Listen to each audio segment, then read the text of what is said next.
Bonjour à toutes et à tous, bienvenue sur ma chaîne YouTube. Je m'appelle Thomas, je suis passionné de tech depuis plus de 10 ans et sur cette chaîne vous retrouverez du contenu tech, lifestyle, voyage, voilà, un peu de tout, des découvertes de produits, des tests de produits. Donc si c'est l'univers que vous aimez, n'hésitez pas à vous abonner. Pour cette première vidéo, je vais vous présenter mon setup.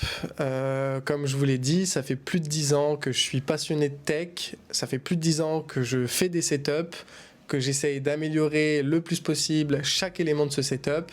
Et aujourd'hui, je pense être arrivé à mon setup ultime qui allie productivité, design, gaming.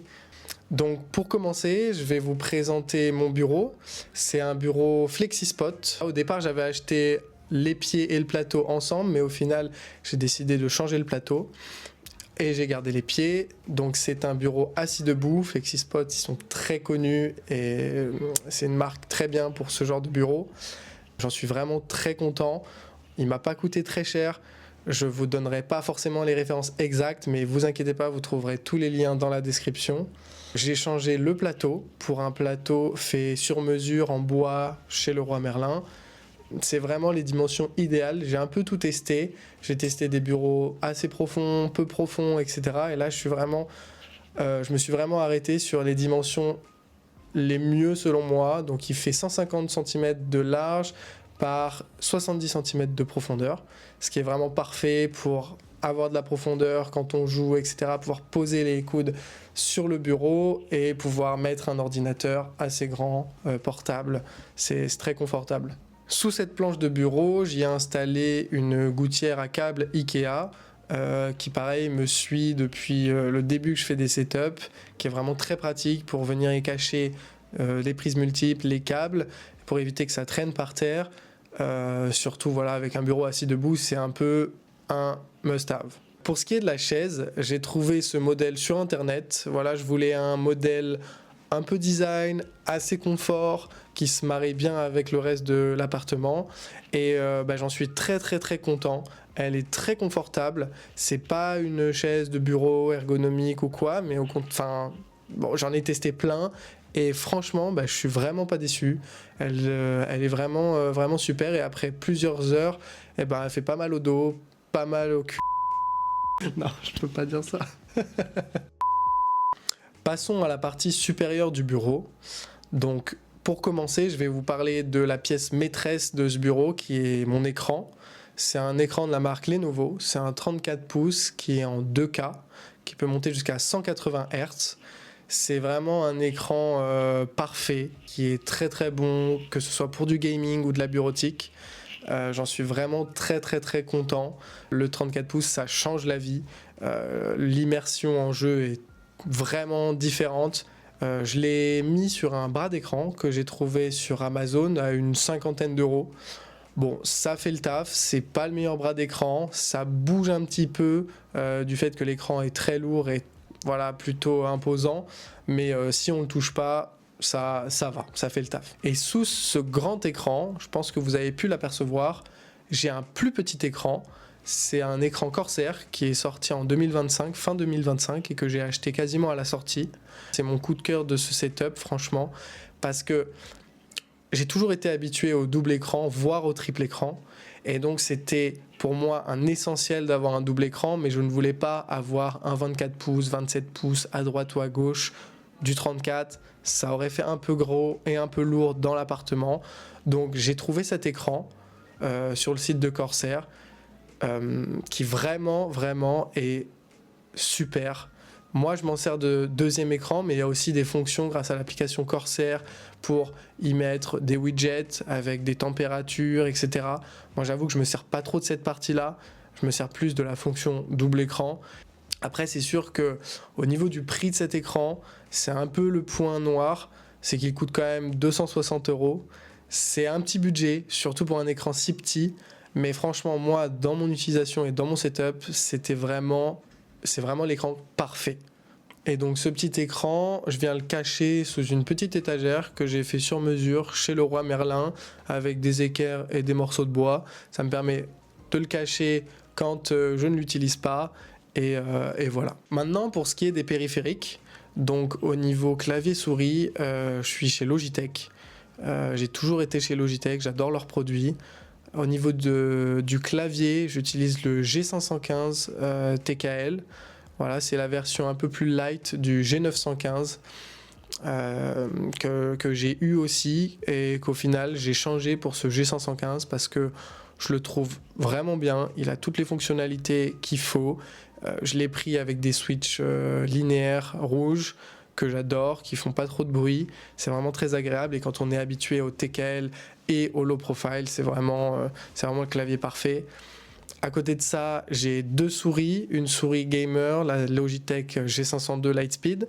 C'est la première version. Voilà, je suis pas passé sur la deuxième, notamment parce que j'aime bien mettre des poids dans ma souris et le deuxième modèle ne permet plus de mettre des poids. Et en fait, je l'ai depuis plusieurs années et j'en suis toujours aussi content. Il y a juste la batterie qui commence à être un petit peu faiblarde. Voilà, j'essaye de la recharger quand même pas mal. Et pour ça, j'ai trouvé sur AliExpress pour une vingtaine d'euros un petit chargeur que je laisse du coup sur le bureau sous la petite étagère et sur lequel je viens mettre la souris quand elle a plus trop de batterie et que je l'utilise plus. Comme ça la recharge, j'ai pas besoin de la brancher parce qu'elle est encore sous micro USB. Donc voilà, je préfère essayer de la charger autrement. Moi qui suis quasiment que sur des appareils USB-C, c'est beaucoup plus pratique. Et ma deuxième souris, c'est la Logitech MX Master 3 que j'utilise du coup plutôt avec mon Mac, dont je vous parlerai plus tard. C'est plutôt ma souris de productivité et pareil, j'en suis très très très content et j'aimerais beaucoup tester la MX Master 4 qui a l'air d'être tout autant excellente. Sous mes périphériques, j'ai un petit sous-main en feutre qui vient protéger le bois et qui est beaucoup plus confort quand on tape au clavier ou pour la souris, ça glisse très bien. Et je voulais pas forcément un tapis de souris noir en mousse, mais plutôt quelque chose d'assez élégant.